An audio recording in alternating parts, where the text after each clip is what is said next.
What if I told you that the chains holding you back are not made of steel, but of fear? It is this invisible force that dictates so many of our choices, often without us even realizing it. We've all been there, right? That little voice in your head that whispers, "What if you fail, or what will they think?" This is the fear of failure, and it's a big one. It is the reason so many brilliant ideas never see the light of day. Why so many potential artists, entrepreneurs, and leaders stay hidden in the shadows. They are so afraid of the fall that they never even dare to climb. But here's the thing. Failure is not the end. It's a data point. It's a lesson. Every successful person you admire has a long list of failures they had to push through to get where they are. They didn't let the fear of stumbling stop them from running the race. So, the next time that voice pipes up, try asking it a different question. What if I succeed? Imagine the possibilities if you just gave it a shot. Then there's another heavyweight champion of fear, the fear of judgment.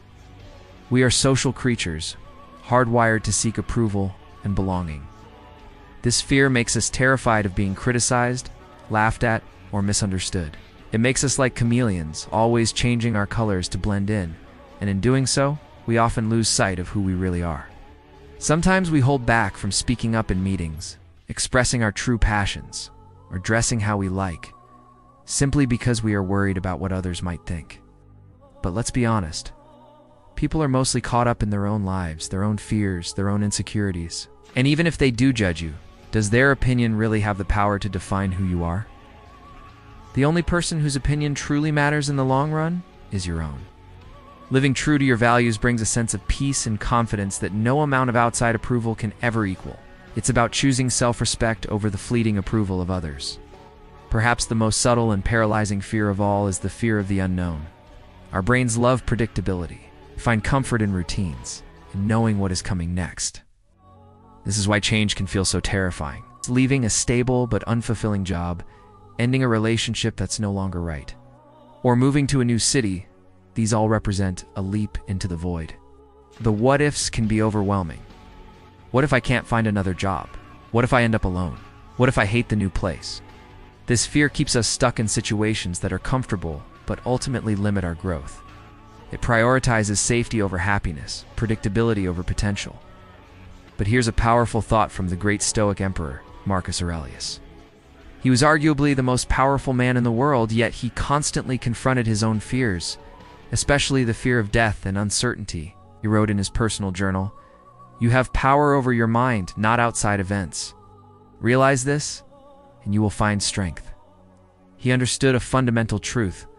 What you avoid owns you. By refusing to face the unknown, we give it power over our lives. Marcus Aurelius didn't have a magical solution to eliminate fear. Instead, he faced it head-on.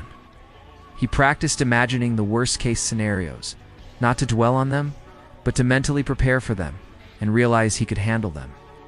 This practice, known as premeditation of evils, took the sting out of the unknown.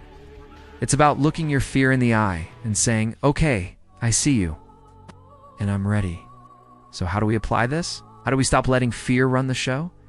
It starts with one small, brave step. If you fear failure, start a tiny project you can't possibly mess up too badly. If you fear judgment, share one small, honest opinion with a trusted friend. If you fear the unknown, make one tiny change to your daily routine. Each small act of courage builds your confidence muscle. It proves to your brain that you can handle discomfort, that you are more resilient than you think. Remember, the goal is not to become fearless. Fear is a natural human emotion. It is a signal. The goal is to feel the fear and do it anyway. It's about acknowledging the fear, thanking it for trying to protect you, then politely telling it that you're taking the wheel. Because on the other side of that fear is your growth, your potential, and the life you were truly meant to live. What you avoid owns you. It's time to take back your power. So thanks for watching, and I'll see you in the next video.